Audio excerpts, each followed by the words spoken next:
Welcome, viewers and listeners, to another edition of CHP Talks. I'm here this week with a very special guest, Dr. John Redekop from Abbotsford. Dr. Redekop, thank you for joining us today. That's my pleasure. Good to be with you. Thank you so much. And for those who may not know, I'll give you a bit of an introduction here. Dr. John Redekop was born in Herbert, Saskatchewan. Grew up on a family farm. He studied at what is now Columbia Bible College and at four universities, UBC, Heidelberg in Germany, Berkeley in California, and Washington and Seattle, where he did his doctorate in political science. He has been a professor at Fresno Pacific University for 4 years, Wilfrid Laurier University, 26 years, and adjunct professor at Trinity Western for 16 years. He has lectured in many colleges and universities across Canada and the U.S. and in 10 other countries. He has preached at more than 15 major conventions and in many churches in North America and abroad. He's a widely read author. Dr. Redekop has served as a national columnist in 3 periodicals for a total of more than 40 years. He has published more than 100 scholarly articles, and his more than 400 news analyses and commentaries have appeared in over 50 newspapers and magazines. He's won 9 National Writing Awards, and he's produced 9 books so far, including Approaches to Canadian Politics, which was also published in Japanese. Another book, Politics Under God, 2007, is also published in French and Spanish. Professor Redekop has been awarded numerous honors, including the Outstanding Teacher Award by Wilfrid Laurier University, the Outstanding Teacher Award by the Ontario Confederation of University Faculty Associations, and a commemorative medal for the 125th anniversary of the Confederation of Canada by the Government of Canada in recognition of advising that he did on constitutional matters.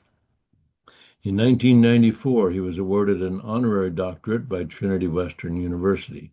He's still active lecturing, writing, and consulting with mission agencies, political parties, and politicians.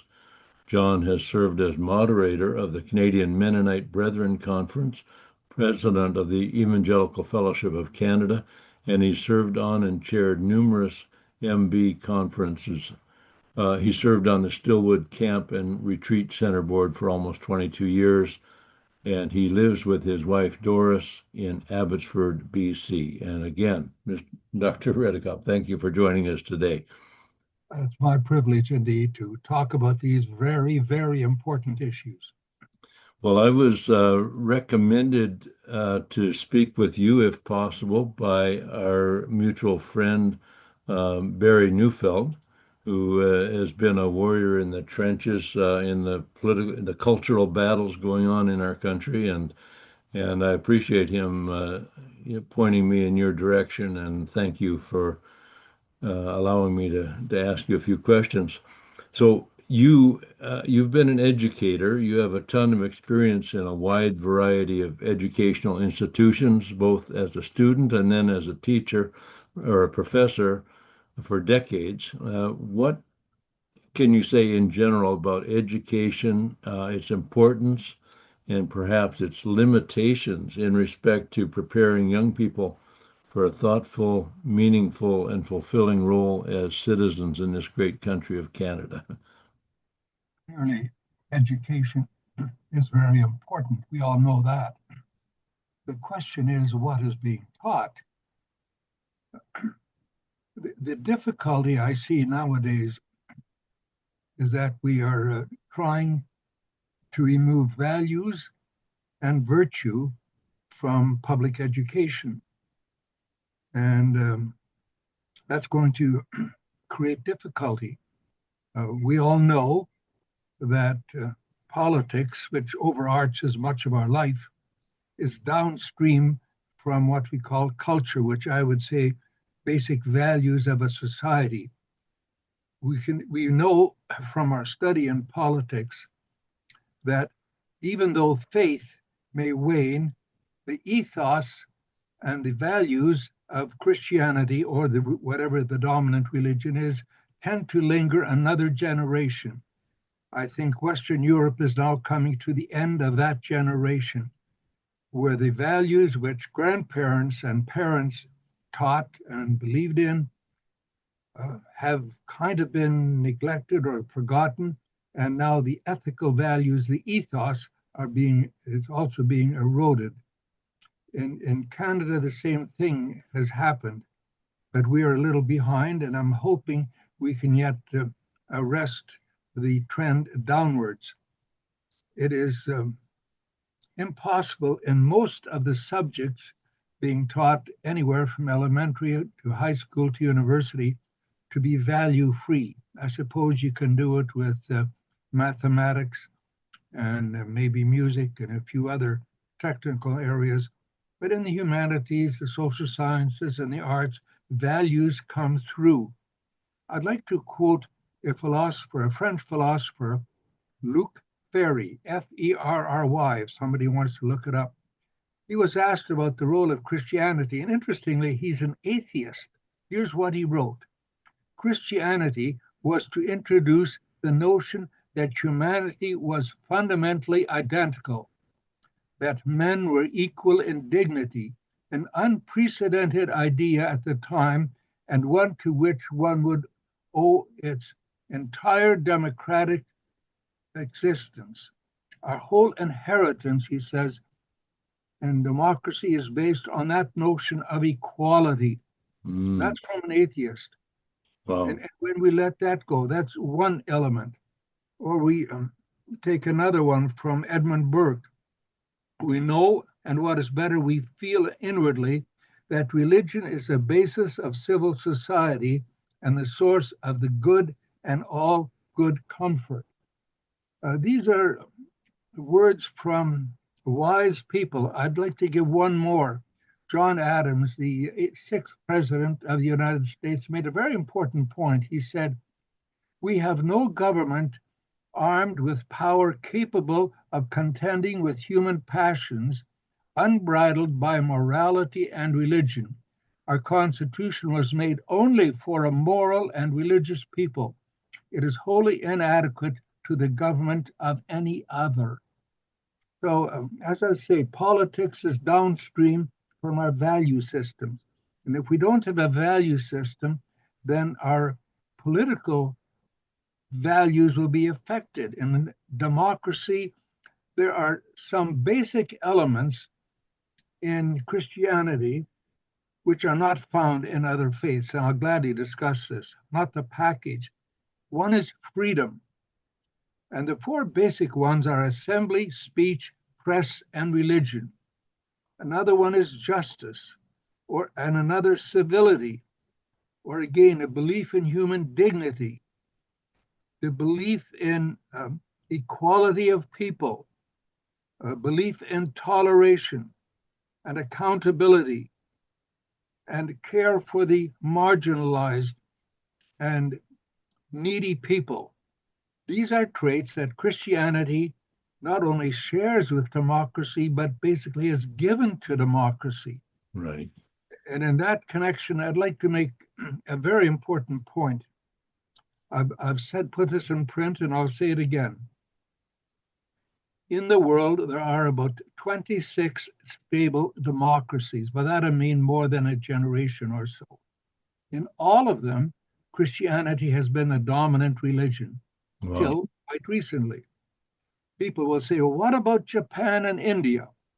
Well, what about Japan and India? In Japan, democracy was brought in by the Americans. And we will see it seems to have taken hold. In India, it was brought in by the British. Today, as you may know, Open Doors lists India as one of the 20 least religiously tolerant countries in the world. The persecution at the local and regional level is severe. The government says we practice religious toleration, but it's not enforced.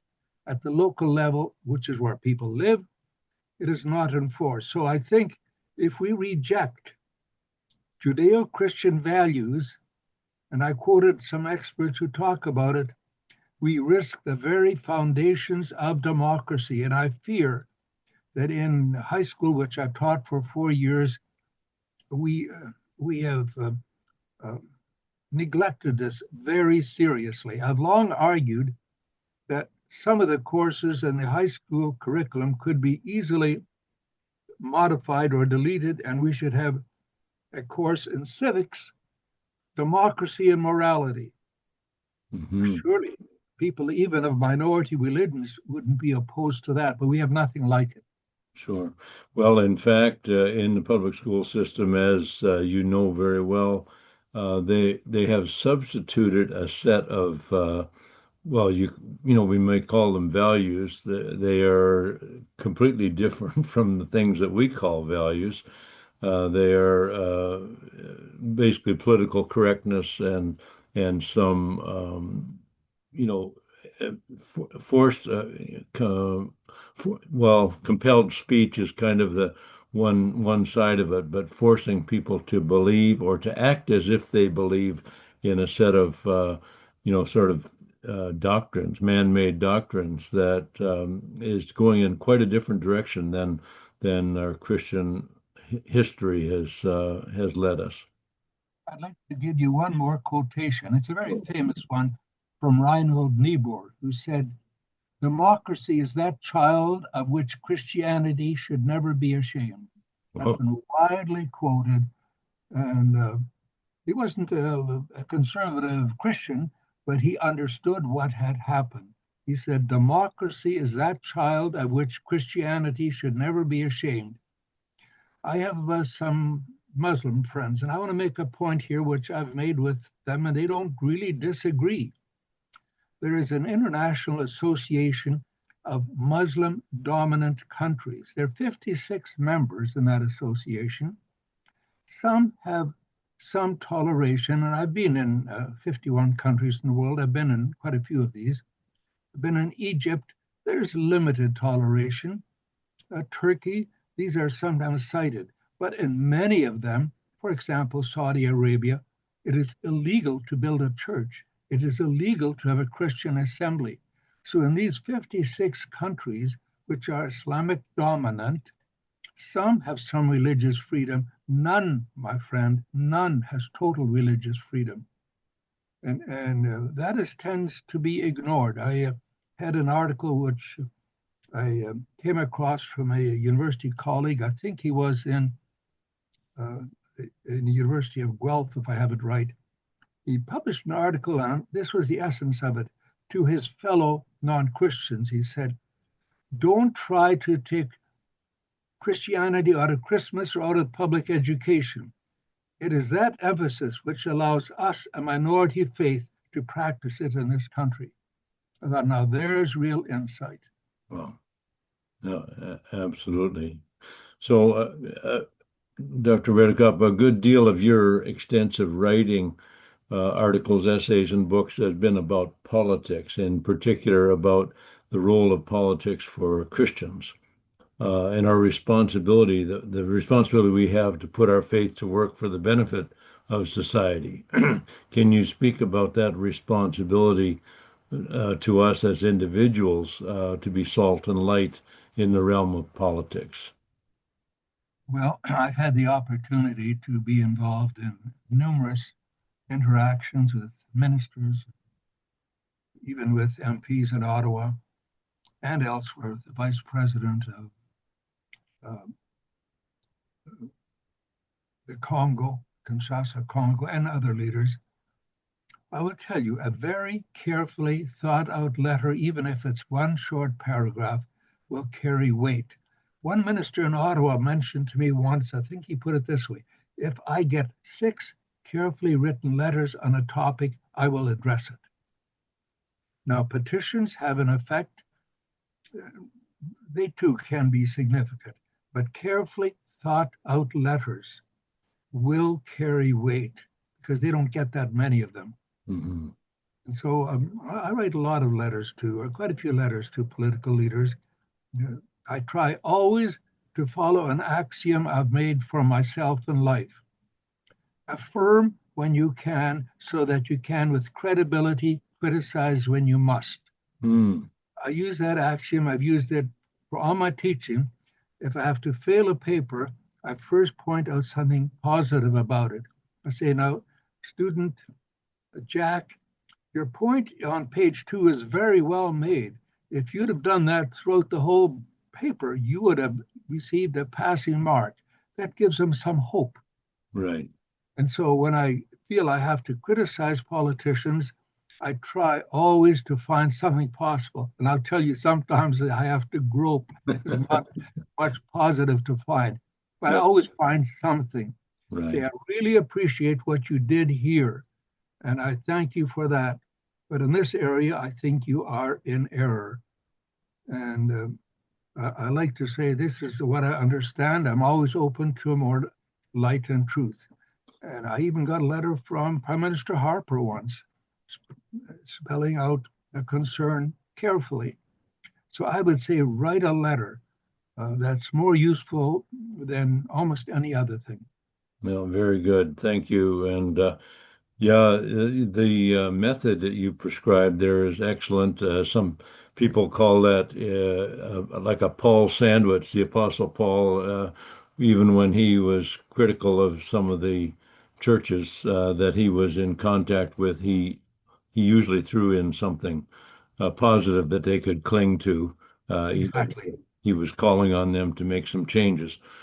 Um, so, one of the particular topics you've been an outspoken critic of, as we have here, and our mutual friend Barry Neufeld, is the sogi 123. Basically, we know that in BC by that name, but it's a general trend across the country of incorporating advocacy for the LGBT agenda, I guess.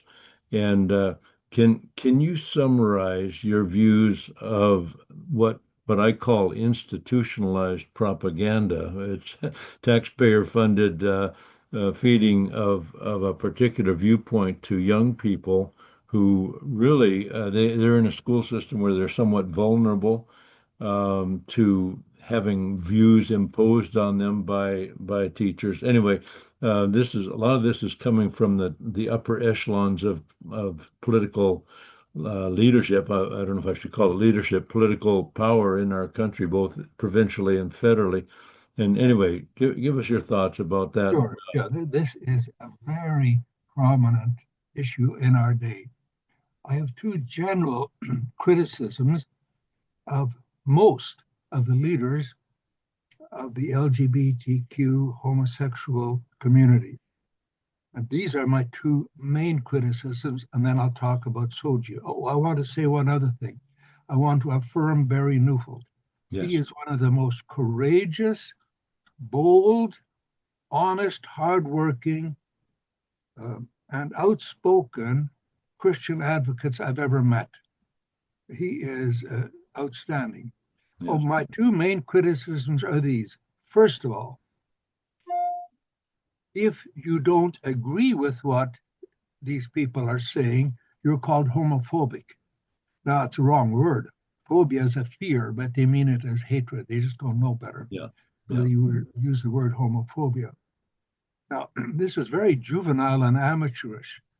Why would they not allow for disagreement without it being hatred? But I encounter this, I hear this in the media, I read it. You didn't do this, so you hate us. No, you don't. Yeah.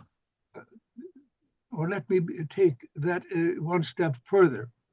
One of a couple of our national party leaders were harangued by some of these alphabet leaders for not marching in their parade. Well, just a minute. One doesn't have to support the content of something, even if you say it has a right to be there. For example, as I wrote in one article, which was published in some newspapers, in our community, there are quite a few religions. In the larger lower mainland, there are many. There is Buddhism, there's Islam, there's Christianity, um, and there are others. I affirm each one's right to have full freedom. But I cannot say they are all of equal value because they're contradictory. Right. I can argue that they should have full freedom, but don't expect me to march in the parade of the Sikhs or the Buddhists or the Muslims or any other group just because I said they should have freedom. Yeah. I don't hate them if I don't march in their parade. And Right. yet the pressure of these people is to get politicians to march in their parade to show they're not homophobic. That is the poorest kind of logic I have seen in any advocacy for a long, long time. It is really juvenile, and these people should smarten up and allow for honest differentiation without us in any way reducing their liberties. These people pay taxes, they should have all the rights you and I have, but I don't have to support what they advocate. Mm-hmm. Now, about sogi, it is one of the most evil policy proposals I've ever encountered.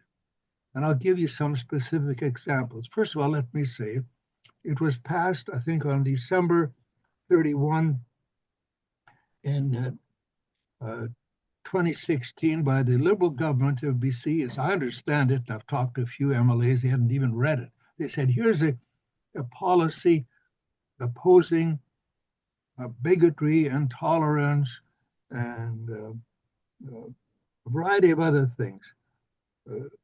We need to pass it. We're all opposed to bullying. That was the key issue. But that's not the issue in the document.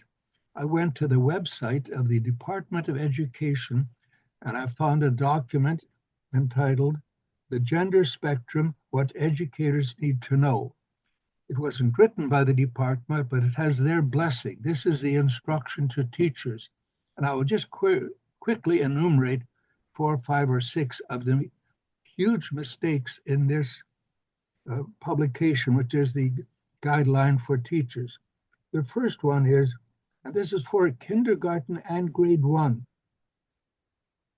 have these little children draw pictures of themselves, first with 2 mummies and 2 daddies. That is abuse of a teacher's power. I heard of one little girl went home crying. A picture of 2 mummies and 2 daddies for kindergarten and grade 1. The instruction is just as follows, and I will quote. The children shall, quote, pretend that they had 2 mums and 2 dads, and then draw pictures of themselves having, quote, 2 mums or dads. That's abuse of little children. Then again, it says in here, have the children understand that's not just male and female, boys and girls, but there's a whole spectrum and they can choose what they want to be. They said, don't present what they call a binary view of gender, by which they mean sexuality. Show them that they can choose what they want. And then the instruction to teachers, the teachers shall practice challenging the gender stereotypes that children are taught, quote, by parents. I can't believe it. That's undermining parental authority. Or take another one. If a child in elementary school or high school decides to change sex or gender, which is their word, the parents shall not be told. Really? They shall not be told. This is an abuse of education. Or another one. Teachers shall avoid using the words boys and girls. I found this really funny because these are unacceptable stereotypes as is stated in this document. But in the document, the word boys and girls are used 133 times. And when I pointed this out to them, I didn't, of course, get a response. Yeah. Well, avoid speaking of that because they shall think of many points on a continuum. And 2 more really very quickly. One I found really nasty. Tell them, quote, there can be more than one mom or dad in the house, just as there can be more than one sister or brother. What a devilish comparison. Yeah. That is brutal. Not only biased, that's preposterous. Yeah. There's a difference between having two brothers and having two mummies. Yeah. This should not be tolerated. This was promoted by the Department of Education, by the Liberals, and by the NDP, and it's still in force. And the last one, really, I found, in a sense, almost the worst. The teachers shall use their position of authority to challenge even very young students. And I quote, if students cling to traditional beliefs about gender, follow-up questions could be, where does your belief come from? And then further, the children's belief shall be, quote, vigorously critiqued by the teachers. These are elementary kids. Can you imagine? Teachers are taught to vigorously critique what the parents tell the kids. Ron, this is preposterous. Yeah. I've published it. I will speak it anywhere I have an opportunity. Sogi is, can I use the word devilish? It's really terrible. And interestingly, in the lower mainland, the people who are campaigning most against it are the Sikhs. They have demonstrations. They Yeah. parade against it. And I Right. wish we Christians could do a little more. Yeah. The Sochi is the worst educational policy I've seen, and I've seen many. I've written some. This is preposterous. And I mentioned this to two former MLAs who were liberals at the time, and they were very quiet. I don't think they knew it was in there. Yeah.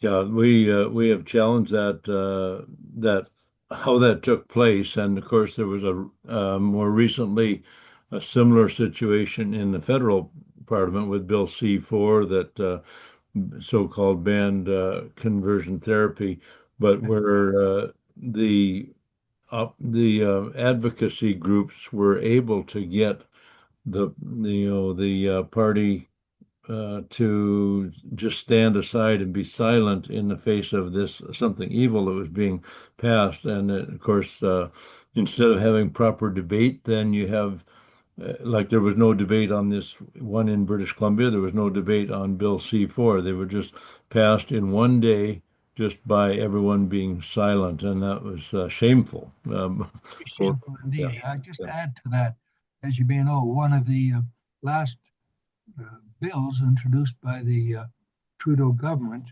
was an attempt to take away charitable status from churches hmm uh, if they did one thing, propagated the faith. Now, what do you think churches and other institutions do? They don't undertake irrigation projects. yeah, They propagate the faith and they do a lot of good deeds. right, If, however, their main purpose is to propagate their faith, they should not have tax exempt status. I hope that Prime Minister Carney will withdraw that bill. I think it's still on the order paper. It may have died with the election, but it's still in the background there. And again, it's a nasty piece of legislation.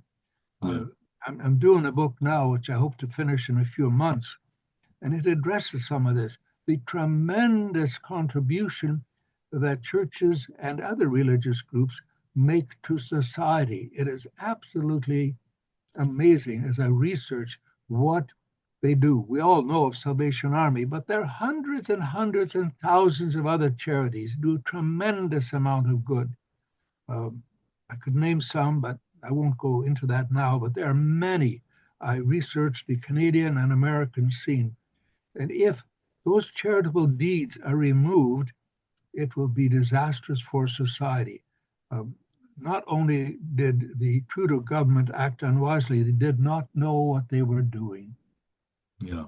No, and that's the shame that people that should know better are silent, right? Those who still have a voice. I think that's one thing we you mentioned writing letters.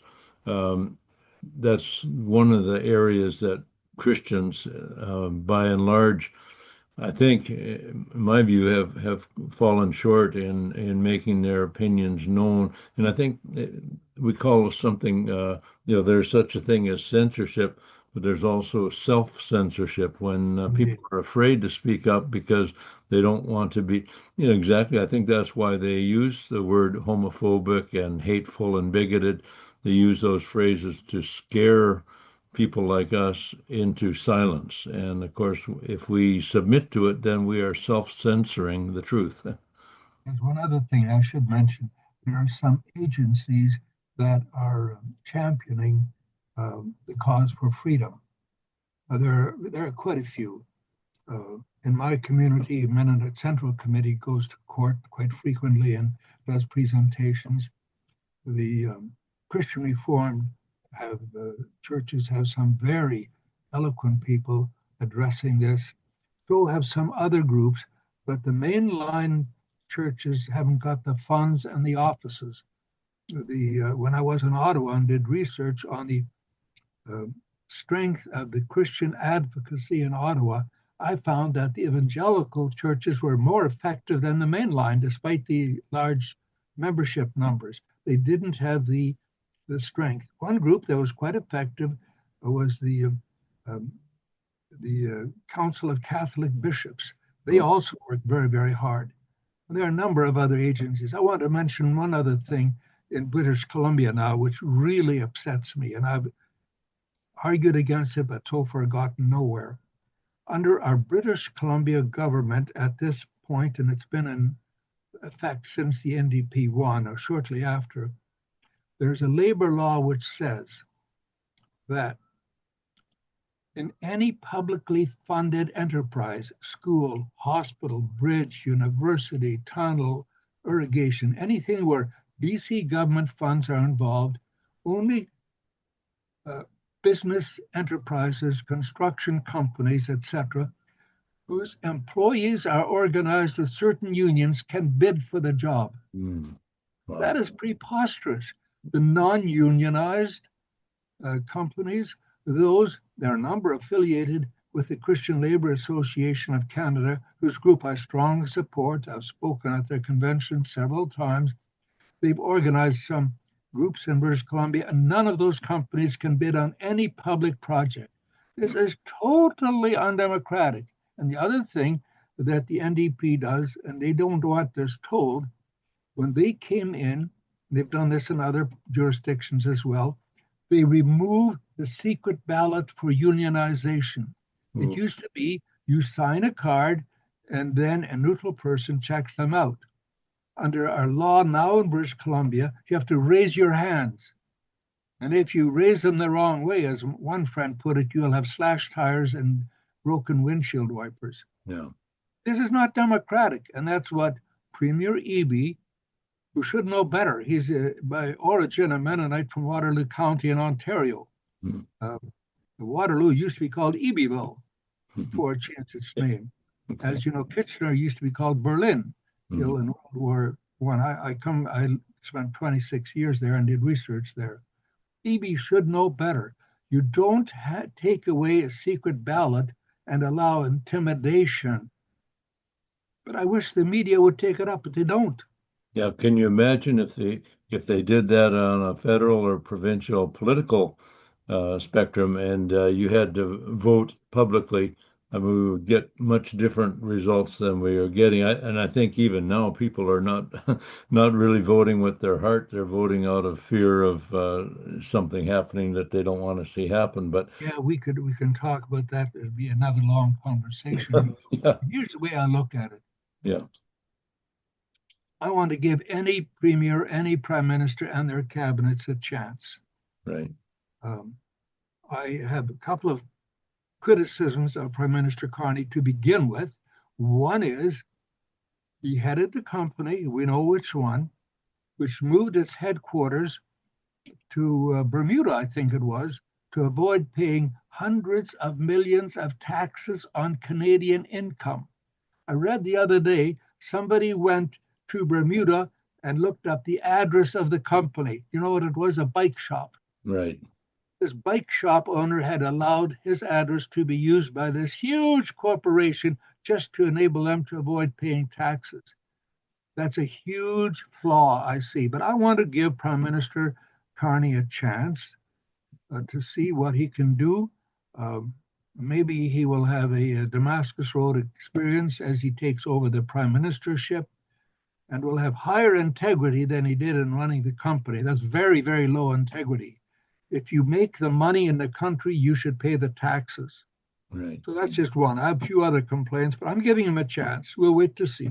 Yes. Well, we all want the politicians that are out there that are in office, whatever party they are in, we want them to do the right thing, and we should cheer, as you mentioned, when they do something good. We should give them credit for it, as well as holding their feet to the fire when they do things that are wrong. So, I'm planning the following letter to the Prime Minister. I'm thanking him in advance for withdrawing this bill, which will affect the status of churches. very good, very good. Maybe that'll affect him. I wrote a letter to Prime Minister Trudeau when he was elected in 2015. I told him I'm also the leader of another political party. I'm going to be in Ottawa at a certain time. First of all, I congratulated him on Mhm. being elected as Prime Minister. I said, God has given you the opportunity to do many wonderful things, and I'm coming to Ottawa on a certain date. I would love to discuss some of these with you. I never got even an answer, not even from a Mhm. secretary in response. However, we every day is a new day. We have to give these folks the opportunity to do the right thing. God will reward them if they do the right thing, if they Indeed. turn around. I might just mention once I spoke to a large number of members of parliament in Ottawa, and I said, I know you've been elected and you're accountable to people, but I will close with this comment. You're also accountable to God. And one MP jumped up and he said, no, you don't, I don't agree with you. But the other MPs kind of stared at him and he did not win the argument. Yeah, Let his comment be the last one that echoed around, but I could tell by the people's expression, there were MPs and others, he hadn't carried the day. right. Well, that's in this society, if we have the opportunity to, at least to express the truth, there will be other voices out there, but we don't want to suppress other voices, and we would hope that they would not try to suppress ours. So, um, and you mentioned that you are working on a book. Is there anything you want to share? I know. Well, it'll take me some months to complete. Yeah. It's called Okay. Politics, God's Other Arena. Read the whole Bible and made a note of every significant political comment in the book, in the entire Bible. Hmm. And I have organized my chapters. It's over half done. I hopes to be out this year. It'll be called Politics, God's Other Arena. The political realm is the only one about which we read that those who operate it are God's servants and agents. Hmm. Take Romans 13, or take Colossians 1:16. God, through Jesus, has created all things visible and invisible, heaven on earth, powers, rulers, kings, authorities. Why four times? Because people had hard time believing that, living under an oppressive Roman Empire. Right. So only government is called God's servant, God's agent. And I mentioned to a large church group a while ago, some of whom were saying, why vote? I looked at them and said, listen, I have difficulty taking that as a serious comment because when you vote, you are a co-partner with God in choosing God's agent on earth. We hadn't thought of it that way. I hope he voted. Very good. Very, very good. Is there anything else before we close that you'd like to share with our viewers and listeners? Any final thoughts? And I really Well, appreciate you taking the I time. affirm you and many others from a minority position who speak truth to power. We have to do it kindly and gently, but strongly. You know, even Jesus overturned the tables in the temple. They have to know where they stand. As I've been very critical of sogi, which is having a devastating effect in schools. I talked to the principal of a private school, and they are basically ignoring it and hoping they don't get caught by anybody. So if people don't check the schools, I would hope that they all just ignore sogi 1, 2, 3. We're all opposed to bullying, but that's not the issue. Yeah. Even the guideline is called the gender spectrum. It's not called bullying. Hmm. So we totally oppose bullying. We affirm the rights of all people, including the letter groups, but we also have the right to call them to task when they are wrong. And let's encourage one another in the good fight of faith and truth. Amen. Amen. So, Dr. Redekop, where can people find out more about you or find access to your books? Is there a Well, they website? can go they just put John H. Redekop, Google it, they'll get to a number of sources. I also have a website somebody just helped me set up recently. I'm told to really understand all of this, but there is a website. Um, I think it just goes by my name, John H. Redekop. Um, and I'm also going onto Facebook, but I'm spending more of my time researching and writing. I don't want to be on too many social networks. Sure. But if uh, just they could always email me. I have a public email address, JH Redekop, Redekop, a Dutch name, but it's been changed in spelling, JH Redekop at tra.ca. And I get a lot of emails. I try to answer them all. What? And as I say, I think this book will be quite controversial. It's written from uh, a quasi-pacifist, Anabaptist, evangelical perspective, but I call it a realistic analysis of political matters from a very conservative Christian perspective. And we'll see what comes of it. Very good. Excellent. And we will put your website in the show notes when this comes out. And thank you again so very I much. might say, I think maybe about 30 of my articles are on my website. 30 or 40 have been put there. They deal mostly with educational and political matters. Yes, I have read a couple of them on your website. It's a great list of very interesting titles there, and I do encourage people to go to your website. We will put the link in our show notes and make sure that people can find you. So thank you so much, Dr. Redekop, for joining us. You're welcome. Yeah, God bless. Blessings for your work. All right, thank you.